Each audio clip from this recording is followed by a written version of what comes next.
नमस्कार, अरुणाचल समाचार में आपका स्वागत है। मैं हूं मनोज कुमार शर्मा। आइए बुलेटिन में सबसे पहले देखते हैं मुख्य समाचार।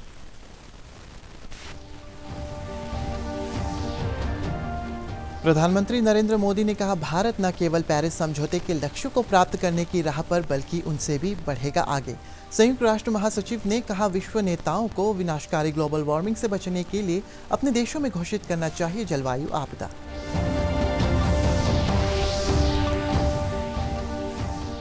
राज्यपाल डॉक्टर बी.डी. मिश्रा ने प्रदेशवासियों से कोविड-19 को लेकर लापरवाही न बरतने और दिशा निर्देशों का सख्ती से पालन की अपील। राज्य में पिछले 24 घंटे में 12 मामले और 22 रोगी हुए स्वस्थ।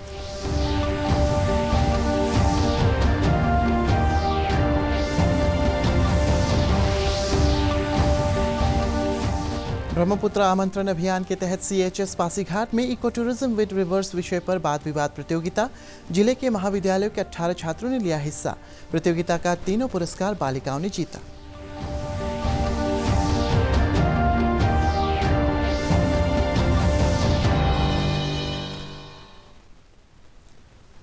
प्रधानमंत्री नरेंद्र मोदी ने कहा है कि भारत न केवल जलवायु परिवर्तन पर 2015 के पेरिस समझौते के लक्ष्य को प्राप्त करने की राह पर है, बल्कि उनसे भी आगे बढ़ रहा है।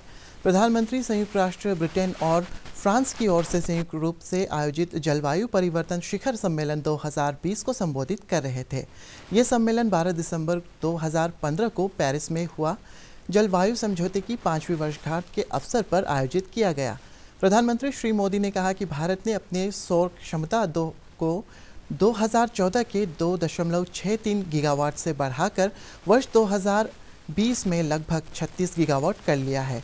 इस वर्चुअल सम्मेलन में विश्व के नेताओं ने जलवायु परिवर्तन की चुनौतियों से मिलकर निपटने और पेरिस समझौते को पूरा करने के लिए नई प्रतिबद्धताएं व्यक्त की। Achieve its Paris Agreement targets, but to exceed them beyond expectations. We have reduced our emission intensity by 21% over 2005 levels. Our solar capacity has grown from 2.63 gigawatts in 2014 to 36 gigawatts in 2020. Our renewable energy capacity is the 4th largest in the world. It will reach 175 gigawatts before 2022, and we have an even more ambitious target now, 450 gigawatts of renewable energy capacity by 2030.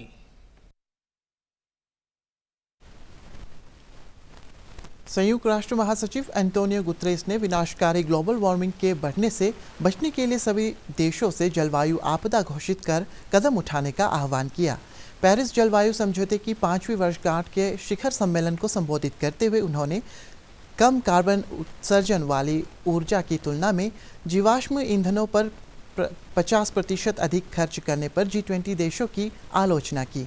संयुक्त राष्ट्र महासचिव ने कहा है कि 38 देश पहले ही जलवायु आपात स्थिति घोषित कर चुके हैं। उन्होंने विश्व भर के नेताओं से ऐसा करने का आह्वान किया। 5 years after Paris, we are still not going in the right direction. Paris promised to limit temperature rise to as close as to 1.5 degrees as possible. But the commitments made in Paris were far from enough to get there, and even those commitments are not being met. Carbon dioxide levels are at record highs. Today, we are 1.2 degrees hotter than before the Industrial Revolution. If we don't change course, we may be headed for a catastrophic temperature rise of more than 3 degrees this century. Can anybody still deny that we are facing a dramatic emergency? That is why today I call on all leaders worldwide to declare a state of climate emergency in their countries until carbon neutrality is reached. Some 38 countries have already done so, recognizing the urgency and the stakes. I urge all others to follow. The trillions of dollars needed for COVID recovery is money that we are borrowing from future generations. And this is a moral test. We cannot use these resources to lock in policies that burden future generations with a mountain of debt on a broken planet. And so, the central objective of the United Nations for 2021 is to build a truly... संसद भवन पर 2001 में हुए कायरतापूर्ण हमले को विफल करने में सर्वोच्च बलिदान देने वाले शहीदों को आज राष्ट्र श्रद्धांजलि अर्पित कर रहा है। इस अवसर पर बाद में संसद भवन परिसर में श्रद्धांजलि सभा भी आयोजित की गई, जिसमें उपराष्ट्रपति और राज्यसभा के सभापति श्री एम वेंकैया नायडू, प्रधानमंत्री श्री नरेंद्र मोदी, लोकसभा अध्यक्ष ओम बिरला, गृह मंत्री अमित शाह, रक्षा मंत्री राजनाथ सिंह, राज्यसभा के सभापति हरिवंश, राज्यसभा में सदन के नेता थावरचंद गहलोत, राज्यसभा में विपक्ष के नेता गुलाम नबी आज़ाद, सांसदीय कार्य राज्य मंत्री अर्जुन राम मेघवाल और कई सांसदों ने शहीदों को पुष्पांजलि अर्पित की। राज्यपाल डॉक्टर बी डी मिश्रा ने कोविड-19 के खिलाफ लड़ाई में राज्य सरकार, स्वास्थ्य और पुलिस कर्मियों और प्रशासन की सक्रिय भागीदारी की सराहना करते हुए प्रदेश के लोगों से इस महामारी से बचाव के लिए कोविड-19 SOP का कड़ाई से पालन करने की अपील की है। राज्यपाल ने कहा है कि एक छोटी सी लापरवाही कई लोगों के जीवन को मुश्किल में डाल सकती है। राज्यपाल ने कोविड-19 वैक्सीन की उपलब्धता और वितरण के लिए पीएम मोदी के प्रयासों पर भरोसा जताते हुए उम्मीद जताई है कि भारत जल्द ही सुरक्षित, प्रभावी और सस्ती वैक्सीन हासिल कर लेगा। श्री मिश्रा ने समाज के वरिष्ठ नागरिकों, समुदायों, संगठनों के प्रतिनिधियों और सरकारी अधिकारियों से दिशा निर्देशों के पालन के लिए प्रत्येक नागरिक को प्रोत्साहित करने की भी अपील की है। ब्रह्मपुत्र आमंत्रण अभियान 2020 के तहत बागवानी एवं वानिकी महाविद्यालय पासीघाट में टूरिज्म विद रिवर्स विषय पर वाद विवाद प्रतियोगिता आयोजित की गई। जिला पर्यटन विभाग द्वारा केंद्रीय जल शक्ति मंत्रालय के ब्रह्मपुत्र बोर्ड की सहायता से आयोजित इस प्रतियोगिता में जिले के विभिन्न महाविद्यालयों के 18 प्रतिभागियों ने हिस्सा लिया, जिसमें 13 बालिकाएं थीं। सतत विकास के लिए नदियों के महत्व पर अपनी बात रखते हुए कई प्रतिभागियों ने कहा है कि पारिस्थितिक पर्यटनों को बढ़ावा देने से पर्यावरण संरक्षण के साथ रोजगार के अवसर भी पैदा होंगे। उन्होंने कहा है कि बढ़ती जनसंख्या की ज़रूरतों को पूरा करने के लिए भी इकोसिस्टम पर ध्यान देना ज़रूरी है। इस प्रतियोगिता में CHS पासीघाट की छात्रा मुमदु परतिन ने पहला, इसे महाविद्यालय की ओइमांग तामुक ने दूसरा और आयांग फाउंडेशन की मोन्ताक मोंकू ने तीसरा स्थान हासिल किया।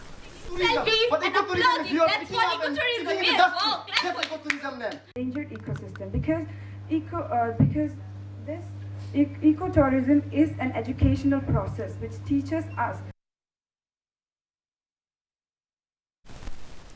अरुणाचल प्रदेश में शनिवार को कोविड-19 से 22 रोगी स्वस्थ हुए और 12 नए मामले सामने आए हैं। प्रदेश में कोविड के सक्रिय मामलों की संख्या घटकर 269 रह गई है। राज्य में अब तक 16,125 कोविड रोगी स्वस्थ हो चुके हैं। इससे राज्य में स्वस्थ होने की दर 98.03% हो गई है। कल दर्ज किए गए नए मामलों में शी योमी जिले से 4, ईटानगर राजधानी क्षेत्र से 3, west Kameng, east Kameng, west Siang और चांगलांग जिले से 1-1 मामले शामिल हैं। देश में पिछले 24 घंटों में कोविड-19 महामारी से राष्ट्रीय स्तर पर स्वस्थ होने वाले लोगों की दर बढ़कर 94.93% पहुंच गई है। केंद्रीय स्वास्थ्य मंत्रालय ने कहा है कि पिछले 24 घंटों के दौरान 33,000 से अधिक लोग स्वस्थ हुए हैं। इसके साथ ही देश में संक्रमण से ठीक होने वालों की कुल संख्या लगभग 93,57,000 तक पहुंच गई है। पिछले 24 घंटे में 30,254 नए मामले सामने आने से देश में कुल मामलों की संख्या 98,57,029 हो गई है।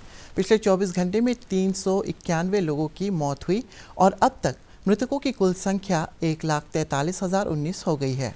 देश में कुल सक्रिय मामले 3,56,546 है। इधर देश में विकसित किए जा रहे कोवैक्सीन के तीसरे चरण का परीक्षण चल रहा है।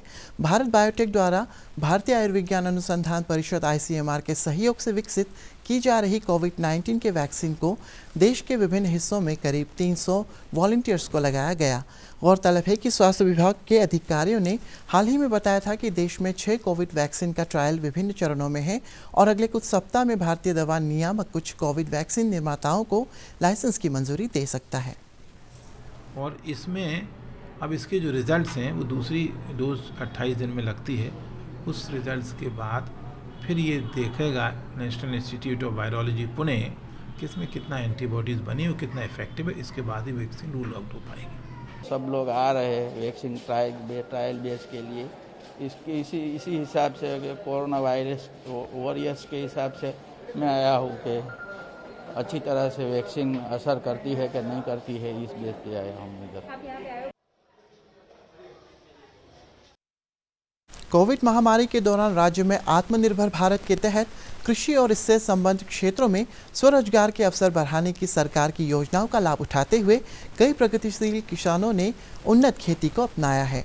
लोहित जिले के हुचेलियांग गांव के प्रगतिशील किसान बायामसो चीबा ने बताया है कि कृषि विभाग की तरफ से उन्हें चाय के बागान लगाने के लिए आर्थिक और तकनीकी सहायता मिली।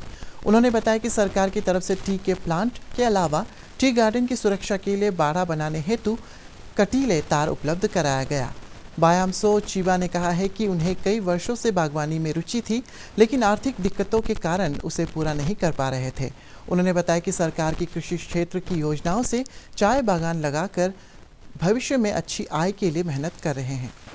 एग्रीकल्चर से हेल्प मिला सरकार से ना, तो इस बार हम यहाँ लगाया है पुली। ये नया लगाया वाला जितना भी है ये एग्रीकल्चर से हेल्प मिला वाला पुली है। उसके बाद में काता जाली भी मिला है सरकार की तरफ से, और एग्रीकल्चर को भी हम धन्यवाद कहते हैं। बेटी बचाओ, पर्यावरण संरक्षण और मादक पदार्थ मुक्त भारत विषय पर जन जागरूकता के लिए पंजाब के 2 पुलिसकर्मी गुजरात से अरुणाचल प्रदेश की साइकिल मार्च मिशन के तहत कल ईटानगर पहुंचे। संवाददाताओं से बातचीत में पंजाब पुलिस के हेड कांस्टेबल गुरुसेवक सिंह और कांस्टेबल समनदीप कुमार ने बताया है कि उन्होंने अपनी साइकिल यात्रा 11 नवंबर को अहमदाबाद से शुरू की थी और करीब 3000 किलोमीटर की दूरी तय कर वे अपने मिशन पर ईटानगर पहुंचे हैं। उन्होंने बताया कि करीब 1 महीने से जन जागरूकता अभियान के दौरान 8 राज्यों में देश के सबसे ज्वलंत मुद्दे बेटी बचाओ, पर्यावरण की रक्षा और नशे का सेवन न करने के लिए लोगों को जागरूक किया। उन्होंने हरित और स्वच्छ अरुणाचल के लिए स्थानीय लोगों के प्रयासों की सराहना करते हुए कहा कि भावी पीढ़ी के उज्जवल भविष्य के लिए देश के प्रत्येक नागरिक को प्रकृति की रक्षा के लिए आगे आना चाहिए। साइकिल मार्च पर आए इस दल ने ईटानगर राजधानी क्षेत्र के पुलिस अधीक्षक जिमी चिराम से मुलाकात की और उन्हें अपने अभियान से अवगत कराया। वातावरण बचाओ, ज़्यादा से ज़्यादा पेड़ लगाओ और भारत को नशा मुक्त बनाओ, क्योंकि ये वातावरण बहुत ख़राब हो रहा है सर। वातावरण है तो कल है, और नई जो यंग जनरेशन है वो नशे में बहुत ज़्यादा जा रही है। इसलिए हमने एक छोटी सी कोशिश की। हम 9 तारीख से निकला था। 9 तारीख से हमने साइकिलिंग नहीं किया था। 9 तारीख से हम साइकिल को ट्रेन से कैरी किया और गुजरात से हमने साइकिलिंग स्टार्ट किया था 11 तारीख को, नेशनल एजुकेशन डे 11/11 को। तो उस वहाँ गुजरात से स्टार्ट करके हमने गुजरात, मध्य प्रदेश के बाद उत्तर प्रदेश, बिहार के बाद सिक्किम, वेस्ट बंगाल, असम और अरुणाचल। और अरुणाचल प्रदेश में हमने दोईमुख होते हुए यहाँ ईटानगर पहुँचे। ईटानगर से हमने फिर एक विज़िट किया यहाँ का कल्चर जानने के लिए। पता चला कि अगर कल्चर जानना है तो जीरो जाओ, तो हम एक जीरो नाम का जो शहर है वहाँ पर विज़िट किया। तो हमें लगा कि यहाँ पर ये बात बताने की ज़रूरत नहीं है कि सेव द एनवायरनमेंट, क्योंकि यहाँ के लोग ऑलरेडी वातावरण को लव करते हैं। वो उनका धर्म ही ये है कि जो नेचर है उसको लव करना, और नेचर से बहुत ज़्यादा उनका लगाव है। हर आदमी सुबह और शाम को खेत जाता है, जंगल में जाता है। तो उनका ये हम उनसे पूछा भी आपको कैसा लगता है, तो वो बोले कि हमें नेचर से अलावा हमें ऐसा लगता है कि हम किसी और जगह पर चले जाएंगे तो हमें सांस भी नहीं आएगा। तो ऐसा बहुत अच्छा लगा। और लड़का और लड़की एक समान, ये बात हमने अरुणाचल प्रदेश में देखी। ऐसी जगह बहुत है जहाँ पर सिर्फ लड़के काम करते हैं और स्टेटों में यहाँ पर लड़कियाँ भी काम कर रही है।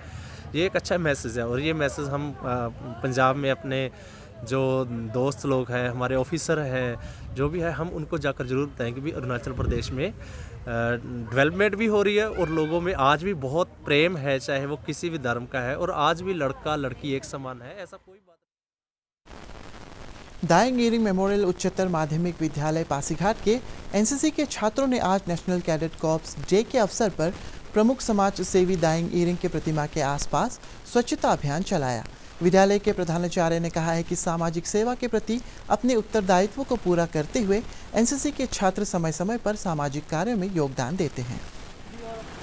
Taking the social responsibility of the NCC, of the school as well as the school's community, we have come over here to clean the statue of the illustration of Pasighat in Arunachal Pradesh, led Dr. Daing Iring, and we have cleaned up his statue. East Siang जिले के पासीघाट में स्थित Bharat scout and guides कार्यालय परिसर में प्रदेश के उभरते खिलाड़ियों के लिए आयोजित 20 दिवसीय बॉक्सिंग प्रशिक्षण शिविर आज संपन्न हो गया।